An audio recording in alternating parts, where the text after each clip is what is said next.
Save $2 on fresh round stewed beef, $5.99 per pound. Save $3.70 on fresh sweet blueberries, $4.29 for a 1-pint tub. Save big on ShopRite long grain rice, only $3.75 for a 5-pound bag. Clean up with Bounty Basic Paper Towel, just $1.29 for 1 roll. Unbelievable low price on Palmolive dishwashing liquid, only $1.99 for a 20-ounce bottle. Visit our website at www.marketplace.bm for more super specials. You can count on us.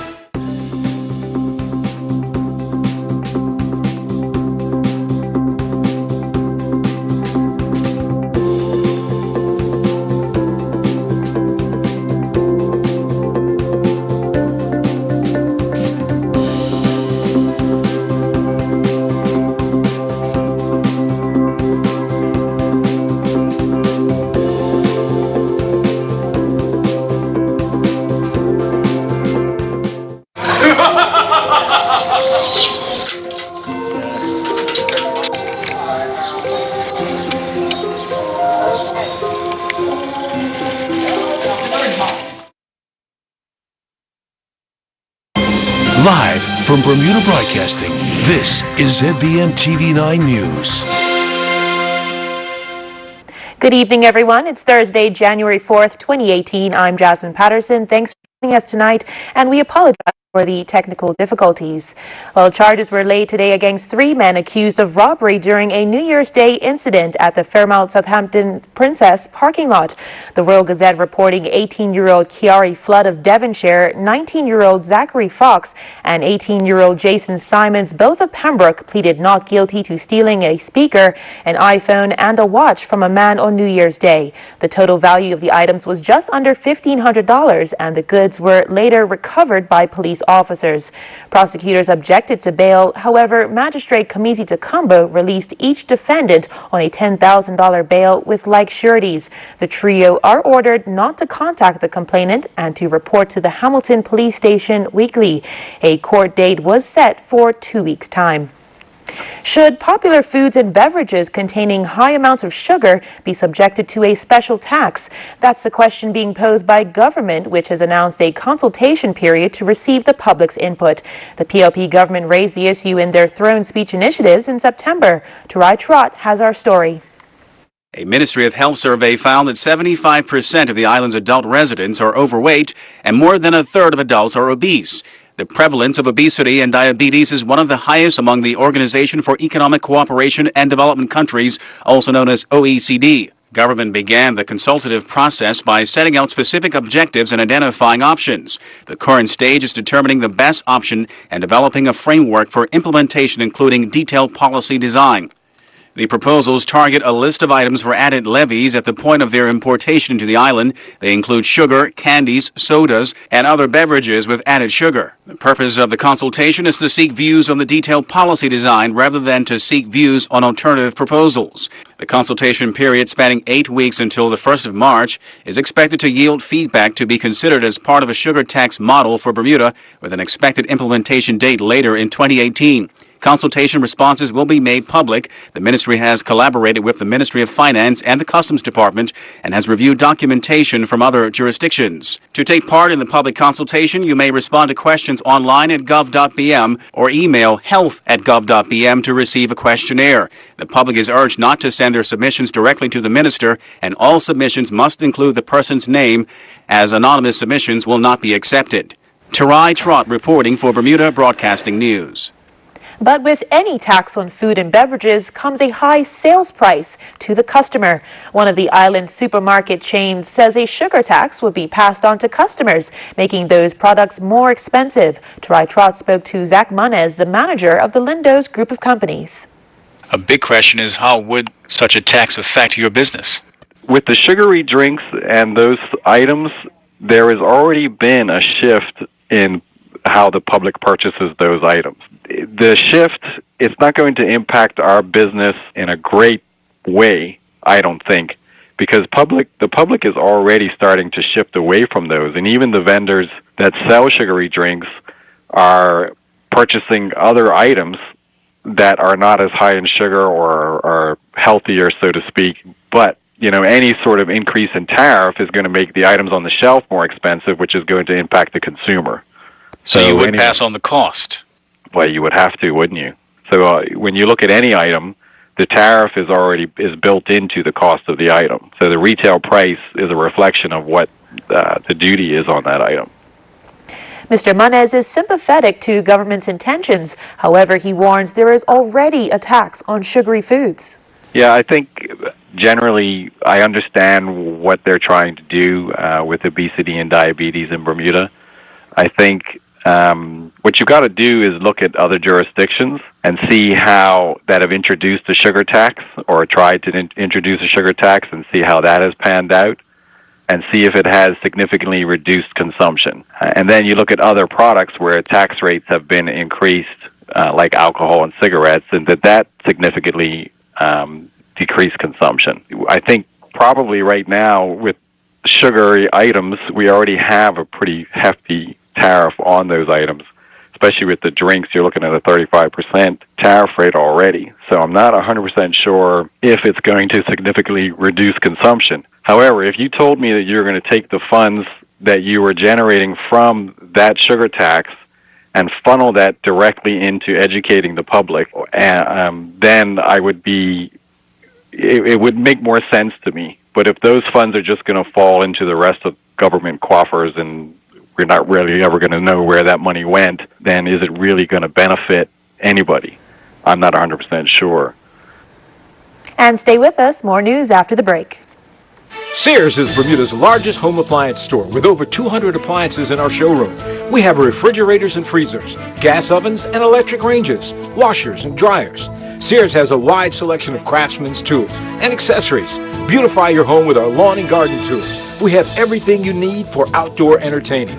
Located at 41 Victoria Street, Sears is open Monday through Saturday from 9 a.m. to 7 p.m. Sears, reliable delivery, quality service, and everyday low prices.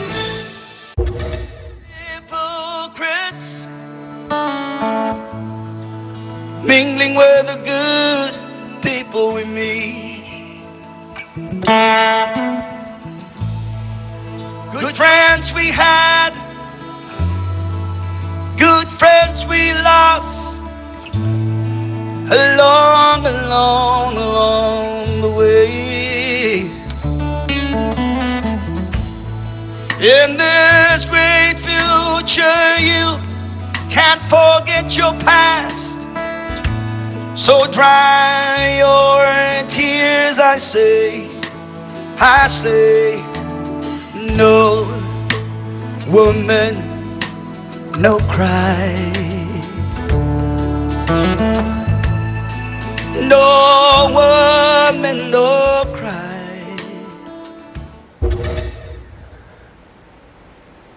The Minister of Home Affairs, Walton Brown Jr., assures the public that shipping illegal dogs overseas will be at a minimal cost to government. It follows news that illegal dogs had been shipped abroad to be adopted rather than be put down. Here's the minister speaking to Mike Sharp. This whole process began because I have a fundamental issue with euthanizing dogs in any event, perfectly healthy dogs, despite what the owners may have been involved with. It just seemed inappropriate to do so, and so I was in search of a remedy for that.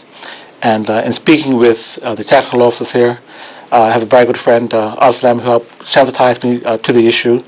We began to look for options. I met Leslie Hurd, who has been coming to Bermuda for over 20 years. And we had a conversation. We went to see the dogs, and we talked about a possible solution. And with that in mind, we were able to identify a solution that allows for the animals to continue to live in a different environment at very minimal cost initially to the taxpayer, and going forward almost no cost at all to the taxpayer. And so it is a win-win situation all around. Could we see more of this, every few months, or is there a time frame? Well, this issue has come about because of the illegal breeding. Our intent, and my tactical officer, Dr. Nizigo, will be able to confirm, the intent is to be able to eliminate, to the extent possible, the illegal breeding of dogs. This is not meant to be an ongoing solution. The long-term solution is to ensure that we don't have illegal breeding taking place. Government's veterinary officer with Environment and Natural Resources, Dr. Jonathan Nesbitt, spoke about how long the policy has been in place. First of all, the restrictive policy has dated back all the way to 2003, so it's been around for some 13 years. Over that period, we've had various ministers have made various decisions, and there's been some fluctuations and some adjustments. And during that time, the government has invited people to send their illegal dogs away, because we really prefer not to have to go through prosecutions. And we at sometimes force people to send their dogs away. But this is the first time that the government has taken the initiative on its own to rehome dogs overseas. Mm-hmm. Leslie Hunt had mentioned there are other dogs, and the way to avoid euthanizing would be to find a proper home. Yes. Is that a difficult process? Yes, it can be a difficult process, even locally, because the island is very small, to move an animal from one location to another. We worry about safety of persons, of the receivers, having that new dog. So overseas is definitely the best option. Being that the dogs are illegal, leaving them locally is not really legally possible as well. That's the advice we've gotten from Attorney General's chambers. Mm-hmm. So that's why the minister has looked to relocate the animals overseas. Storm-like conditions swept over Bermuda last night, knocking out power in some areas in the East End. The inclement weather has also greatly affected travel to the eastern seaboard, which is covered with snow. The director of the Bermuda Weather Service, James Dodson, breaks down what is happening. Some significant weather developed really overnight into today. And that is the same weather feature that's actually impacting the U.S. East Coast at the moment. It's basically a rapidly deepening area of low pressure that developed off really the northeast coast of Florida and is currently riding up the U.S. East Coast, just off the U.S. East Coast there. And that low pressure is such a big feature, quite typical of midwinter time that we are in at the moment, that it is providing very strong winds for Bermuda. Lots of weather with it too. We had a lot of rain overnight. I think latest stats I saw were over an inch of rain. We had some thunderstorms embedded in that heavy rain as well, and obviously the strong winds, very gusty winds. And in fact, the Weather Service had out warnings well in advance of this system. We have a small craft warning, and that was then extended into a gale warning for last night into today. And we also mentioned the risk of storm force gusts that we saw in several locations over the island overnight. So hopefully everyone was prepared and read our forecasts. And as I said, yes, it's all to do with this rather large, significant area of low pressure that's riding up the U.S. eastern seaboard at the moment. And these windy conditions, most of the rain has now cleared away out of our area, but we will remain in the very windy conditions at least through today and well into tomorrow. AccuWeather is presented by BF&M Insurance Group. We now go to AccuWeather headquarters.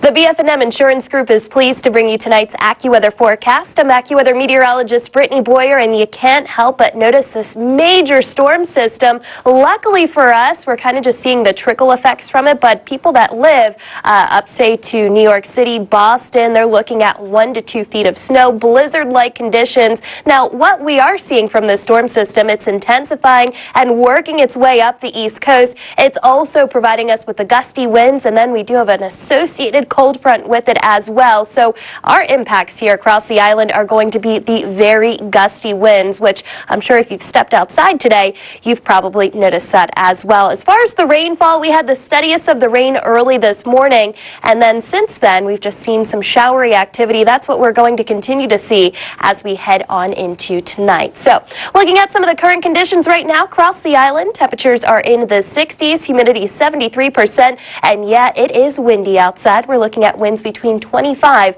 and also 30 knots. So it's been pretty windy so far this morning into this afternoon. If you have anything outside your house that can easily blow away, you'll want to bring that indoors before you go to bed tonight, because it might end up over at your neighbor's house. Looking at our conditions for tonight, we expect partly cloudy skies, and yes, those windy conditions to continue. A couple of showers, although I don't expect to see the steady rain that we saw yesterday and into early this morning. A low of 62 degrees, slightly cooler as we head into tomorrow. We reached the low 70s today, actually slightly above normal for this time of the year. But tomorrow we're back to reality, 67, a low of 60. We will have intervals of clouds and sunshine, a passing shower or two. Otherwise, the big weather story is certainly going to be the windy conditions continuing. So we do have a gale warning in place through tonight. And because we don't expect these winds to ease for at least the next couple of days already. Small craft warning Friday morning into Saturday, so I really don't encourage anybody to head out on the water.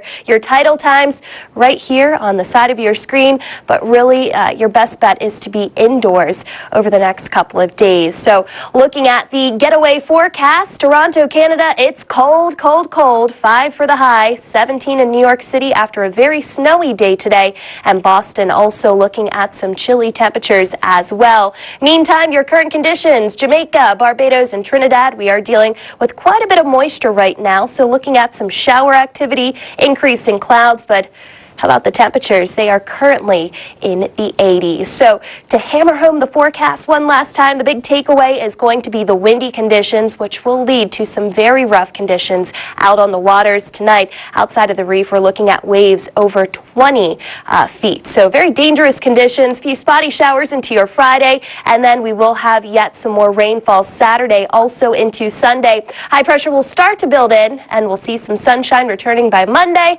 but our next storm system will be approaching by Tuesday. For the latest news and weather information, you can tune into these 3 local radio stations, Ocean 89, Power 95, and Inspire 105. AccuWeather was presented by BF&M Insurance Group.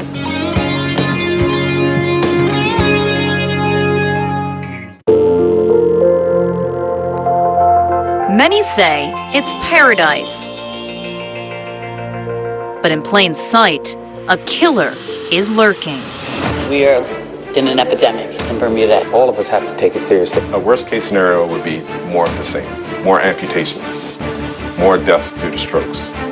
Diabetes, it's one of the leading causes of death in Bermuda and costs the economy millions of dollars a year. And experts say the numbers are only growing. Join me, Tony Waterman, for our week-long special Sugar High, Bermuda's battle with diabetes. I'll take you behind the numbers to talk diets, sidewalks, and political will to show you the real face of diabetes here in Bermuda. Coverage starts January 8th.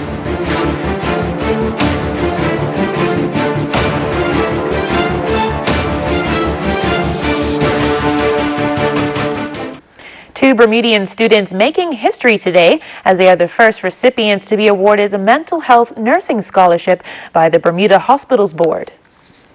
Waleed Lightburn and Janai Caldwell have completed the Bermuda College 2-year associate's degree program in nursing and will go on to finish their bachelor's degree at Northampton University. The 2-year scholarship pays $40,000 per year and was funded thanks to donations from the Bermuda Hospitals Charitable Trust.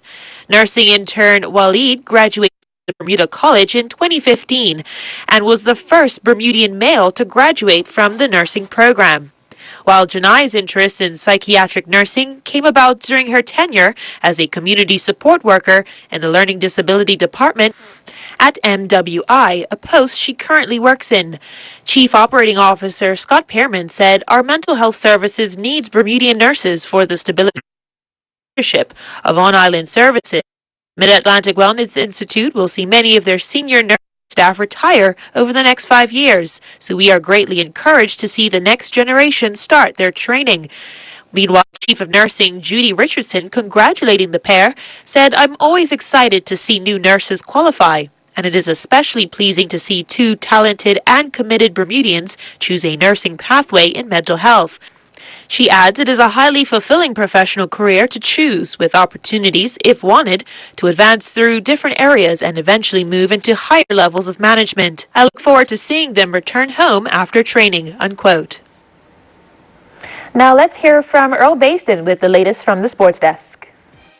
Bermuda Winter Olympian Tucker Murphy was back in action again, competing in the Kendali Erzurum cross-country skiing event in Turkey, where he recorded his best finish to date. Murphy competed in the men's 15K F race, finishing 12th, clocking a time of 42:12. Tonight's sports is brought to you by the all-new Boundary at Fairmount, Southampton, the West End's only sports bar. Catch all the action and enjoy smoked to perfection barbecue, beer, and other pub favorites. It's game on at Boundary.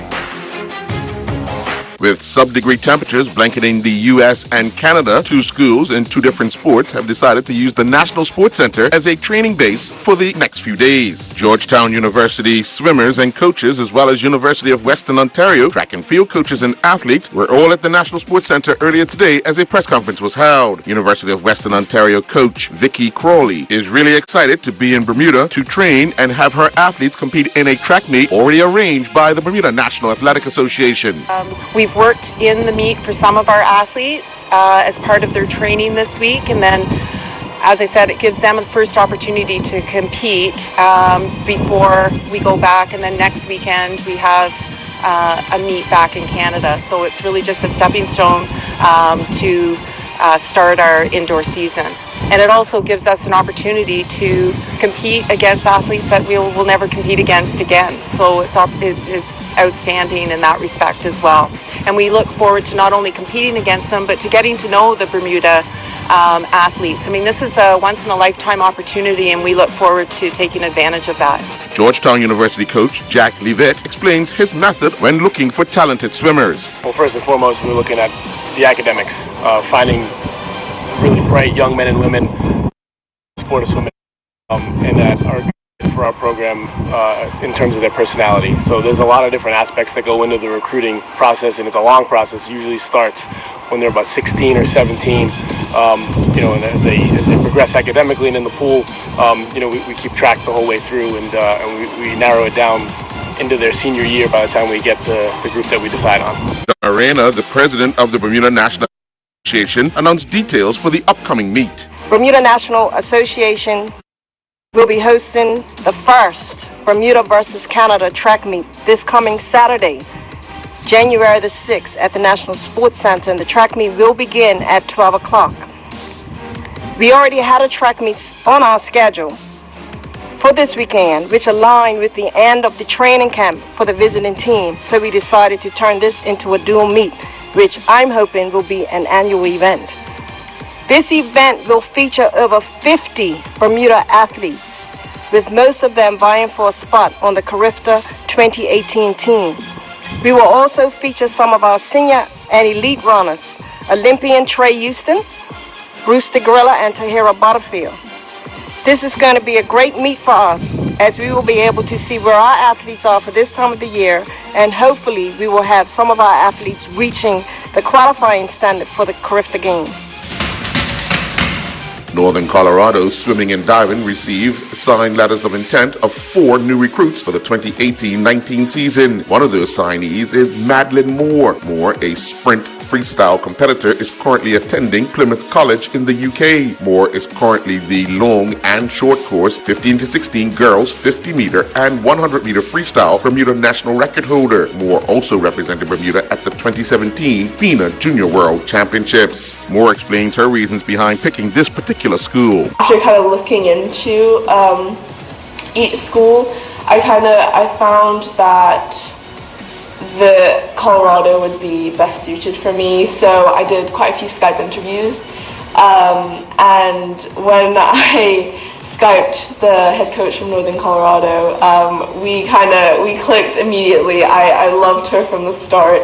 She was so enthusiastic. She's new to the program in Northern Colorado because she came from Alabama. She was the head coach there for, I think, 7 years, and she built that up to what it is now, which already made me quite excited because I can see what she wants to do with the Colorado program. But yeah, we just got on really well. Over 50 riders in Bermuda registered for the 8 days of Strava Festival 500, and 35 completed the 500 kilometers or more during the period. The event kicked off on Christmas Eve and ran until New Year's Eve, and of course there were a few fanatics out there who rode exceptionally long once or twice, and then there were the two individuals who battled right up until the evening of the final day for Bermuda bragging rights. In the end, Dominique Mayo got the better of Manuel Longfat by a mere 3K.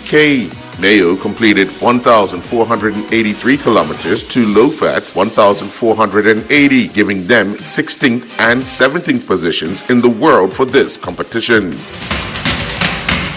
Dylan Muldoon and his 18th nationally ranked Bates men's squash teammates turned in yet another outstanding performance with a 9-0 win over Vassar College. Muldoon and his teammates stayed undefeated on the young season, moving to 4-0. Muldoon, playing in the number 7 position, defeated Drew Harding in straight games 11-3, 11-1, 11-2.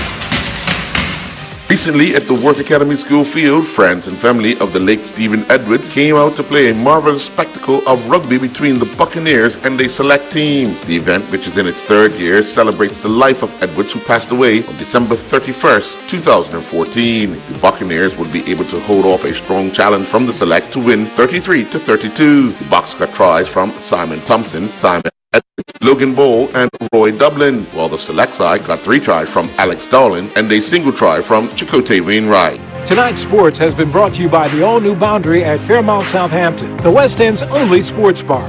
Catch all the action in the to Perfection Barbecue, beer, and other pub favorites. It's game on at Boundary. I'm Earl Basden with Bermuda Broadcasting Sports. You can count on us. Save $5 on fresh Atlantic salmon fillets, $13.99 per pound. A 5-pound bag of Canadian red potatoes, only $3.49. A quick meal in minutes Ronzoni spaghetti, $1.49 for a 16-ounce box. General Mills Honey Nut Cheerios, $3.99 for a 12.25-ounce box. Select varieties of Wholesome Pantry Almond Milk, $3.95 for a 64-ounce carton. Monday through Saturday from 7 a.m. to 10 p.m. Sunday 9 a.m. to 7 p.m. for your shopping convenience. You can count on us. And that's our broadcast for this evening. I'm Jasmine Patterson. Thanks for watching. Good night. Jasmine Patterson's wardrobe and makeup is provided by Gibbons Company.